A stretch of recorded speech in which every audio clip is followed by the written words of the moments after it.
Good morning students.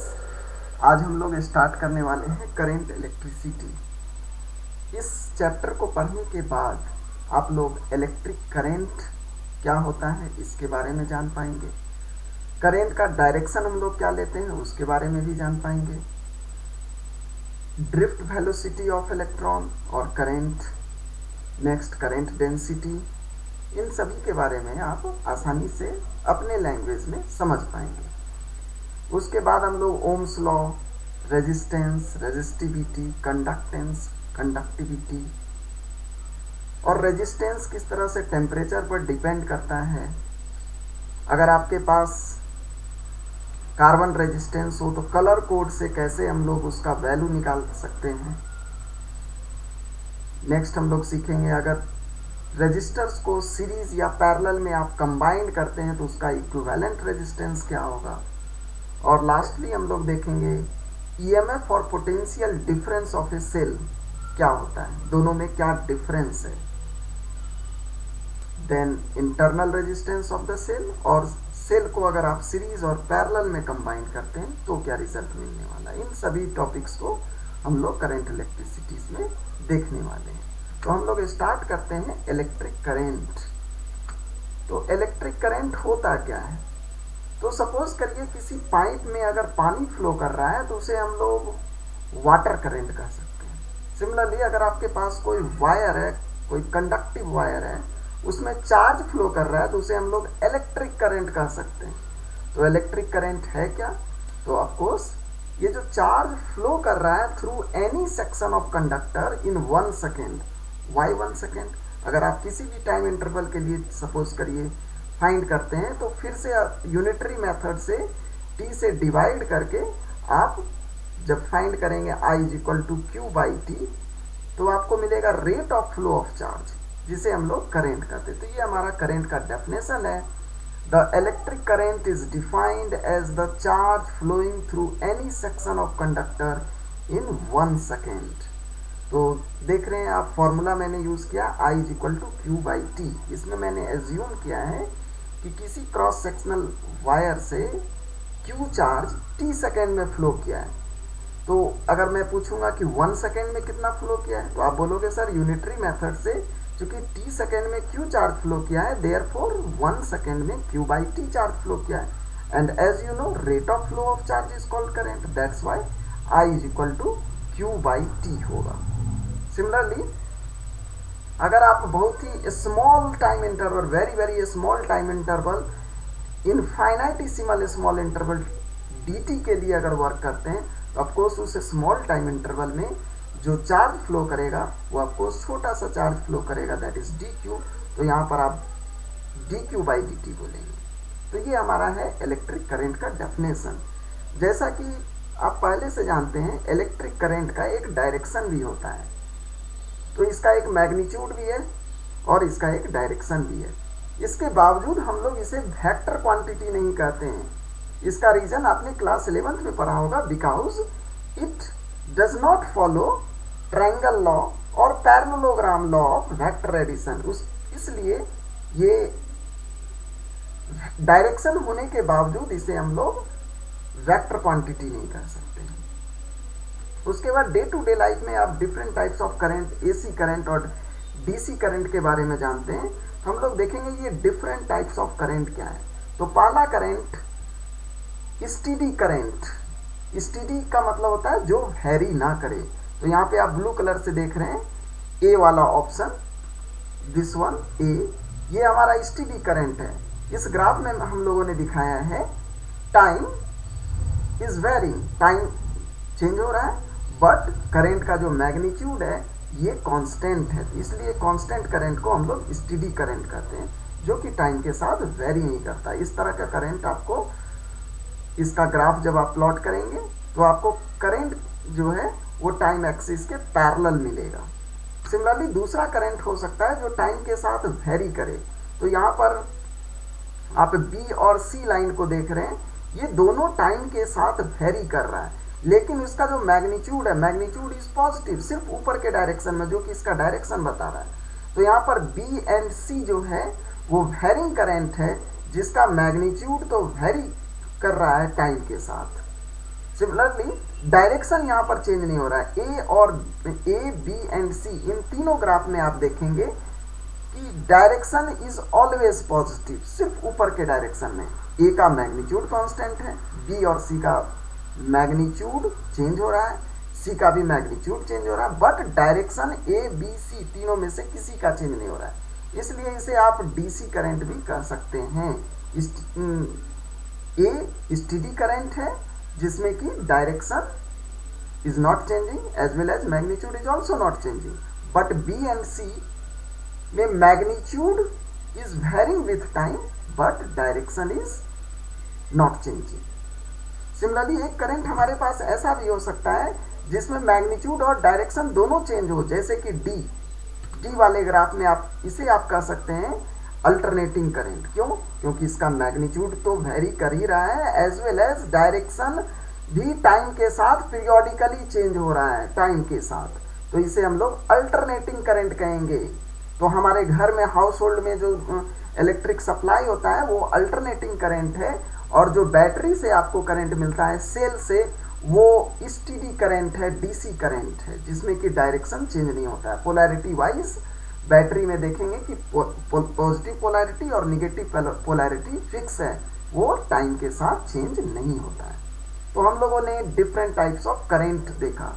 Students, आपको ये बताना है कि what is the SI unit of current. ये आप लोग कमेंट सेक्शन में बताएंगे कि करंट का एसआई यूनिट क्या है। ये फेमस साइंटिस्ट एम्पियर के नाम पर पढ़ा है, और एम्पियर का डेफिनेशन क्या है ये भी आप लोग बताने की कोशिश करेंगे कमेंट सेक्शन में। तो हम लोग स्टार्ट करते हैं कन्वेंशनल करंट। हम लोग डायरेक्शन ऑफ करंट क्या लेते हैं, इसके लिए क्या एजम्पशंस है। तो जनरली पॉजिटिव चार्ज जिस डायरेक्शन में फ्लो करता है, जैसे आप यहाँ पर देख पा रहे हैं, पॉजिटिव डायरेक्शन, पॉजिटिव चार्ज जिस डायरेक्शन में फ्लो करे उसे ही हम लोग करंट का डायरेक्शन लेते हैं। तो कन्वेंशनल करंट क्या है? कन्वेंशनल करंट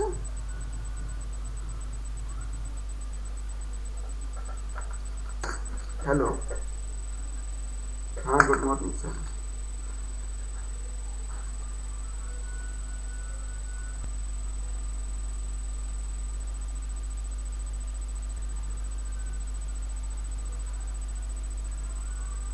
हम लोगों ने कन्वेंशनल करंट को देखा। तो conventional current is the current whose direction is along the direction of motion of positive charge under the action of electric field. जब आप पोटेंशियल डिफरेंस इस प्लेट के बीच अप्लाई करेंगे तो एक इलेक्ट्रिक फील्ड जनरेट होगा, और डायरेक्शन ऑफ इलेक्ट्रिक फील्ड जैसा कि आप इलेक्ट्रोस्टैट में जानते हैं, पॉजिटिव चार्ज से, पॉजिटिव प्लेट से निगेटिव प्लेट की तरफ होता है। तो हमारा जो पॉजिटिव चार्ज है वो इलेक्ट्रिक फील्ड के डायरेक्शन में मूव करेगा। इन शॉर्ट आप कह सकते हैं कि इलेक्ट्रिक फील्ड का डायरेक्शन, पॉजिटिव चार्ज के मूवमेंट का डायरेक्शन और करंट का डायरेक्शन, इन तीनों का डायरेक्शन सेम होता है, और उसी डायरेक्शंस को हम लोग कन्वेंशनल करंट लेते हैं। तब आप बोलोगे सर जो कंडक्टर होता है, तो कंडक्टर के केस में पॉजिटिव चार्ज तो मूव करता नहीं है, वहां तो पॉजिटिव चार्ज न्यूक्लियस में फिक्स होता है और वो अपने जगह पर कंसंट्रेट रहता है। तो फिर पॉजिटिव चार्ज अगर मूव ही ना करे तो उस केस में हम लोग करंट का डायरेक्शन क्या लें? तो ऑफ कोर्स कंडक्टर में निगेटिव चार्ज इलेक्ट्रॉन मूव करता है, और इलेक्ट्रॉन जिस डायरेक्शंस में मूव करेगा उसके अपोजिट डायरेक्शंस को हम लोग करंट के डायरेक्शंस में कंसीडर करेंगे। तो यहाँ पर जब इलेक्ट्रॉन के मोशन से आपको करंट का डायरेक्शन फाइंड करना हो, तब आप बोलेंगे conventional current due to motion of electron is in the direction of opposite to that of motion of electrons. Electron के मोशन के अपोजिट डायरेक्शंस में हम उसे कंसीडर करते हैं। नेक्स्ट हम लोग देखेंगे ड्रिफ्ट वेलोसिटी एंड करंट। तो ये ड्रिफ्ट वेलोसिटी क्या है?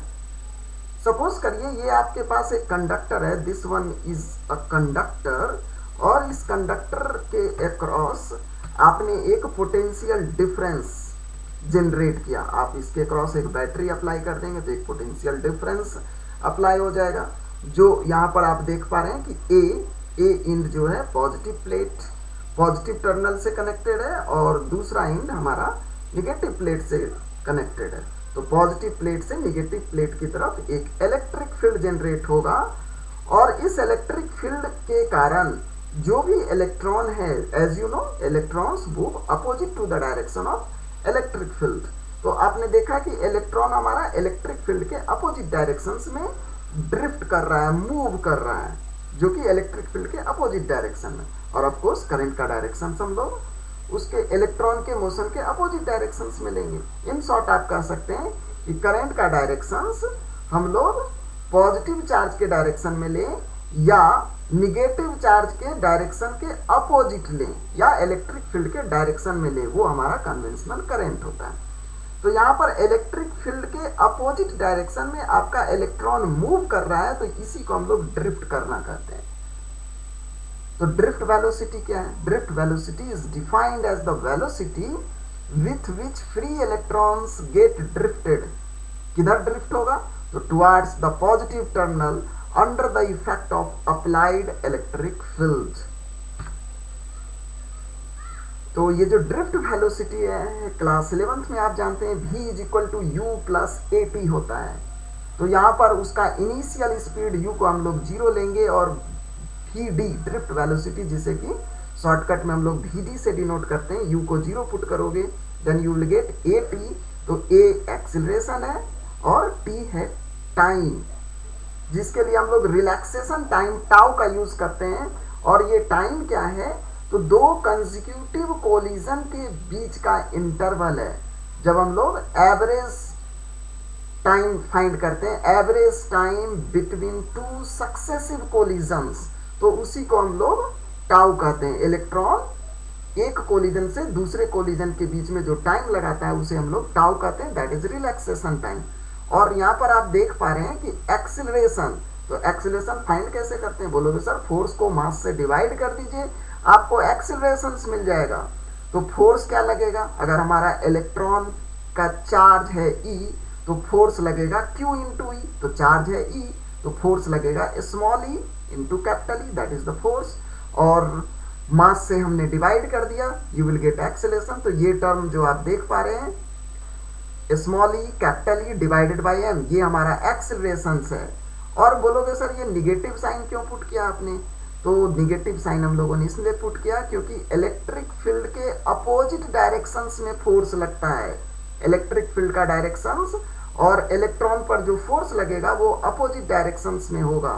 Means drift velocity of electron का जो डायरेक्शन होगा वो इलेक्ट्रिक फील्ड के अपोजिट डायरेक्शन होगा। इस फिगर में भी आप आसानी से देख पा रहे हैं कि इलेक्ट्रिक फील्ड का डायरेक्शन राइट वार्ड है, बट हमारा जो इलेक्ट्रॉन है वो लेफ्ट वार्ड ड्रिफ्ट कर रहा है, इसलिए ये माइनस साइन, दोनों वेक्टर एक दूसरे के अपोजिट है।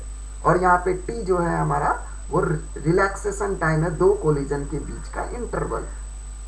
तो आगे चल के हम लोग इसे डिराइव करेंगे और डिराइव करने पर आपको मिलेगा I is equal to NEAVD। तो ये कैसे आया, इसको हम लोग बोर्ड पर नेक्स्ट वीडियोस में देखेंगे, इसका complete derivations I is equal to NEAVD कैसे आया। तब तक ये फॉर्मूला आप माइंड में रखें। जस्ट इसके बाद वाले वीडियो में हम लोग I is equal to NEAVD को प्रूव करना सीखेंगे, और ये आपके बोर्ड एग्जाम के लिए भी इंपॉर्टेंट है।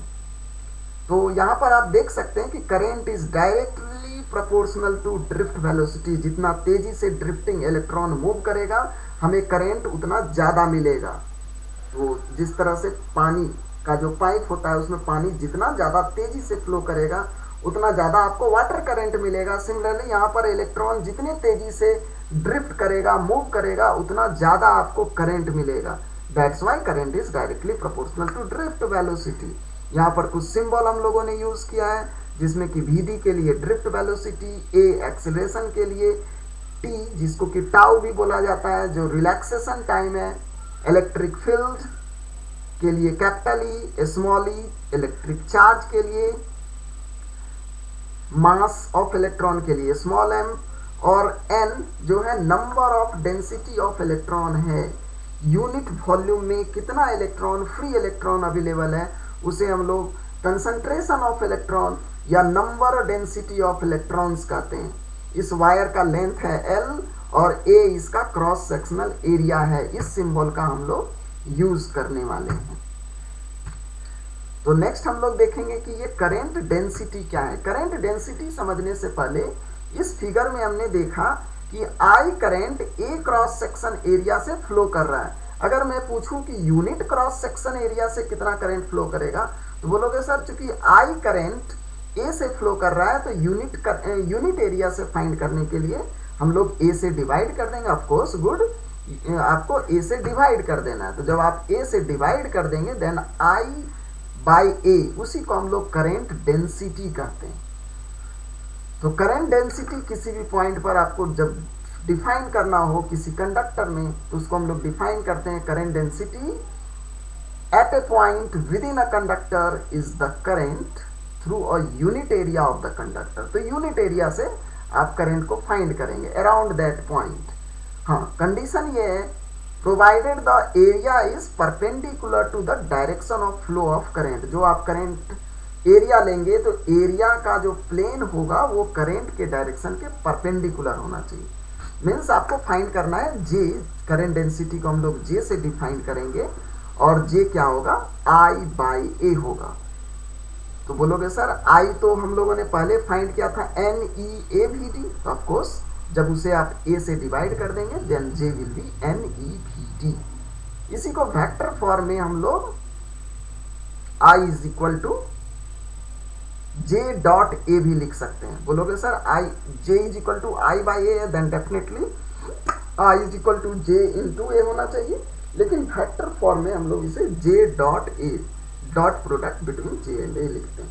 बोलोगे सर करंट तो स्केलर क्वांटिटी था, यहाँ पे करंट डेंसिटी को आपने वेक्टर ले लिया। Of course current is a scalar quantity but current density को हम लोग वेक्टर क्वांटिटी लेते हैं। तो बोलोगे सर करंट डेंसिटी का डायरेक्शन क्या है, तो direction of current density is same as direction of current. जो करंट का डायरेक्शन होता है वही हमारे लिए जे का डायरेक्शन होगा।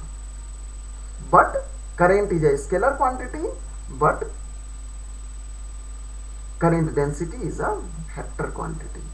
तो स्टूडेंट्स अभी तक हम लोगों ने देखा current density, drift velocity, conventional current और करंट का डेफिनेशंस।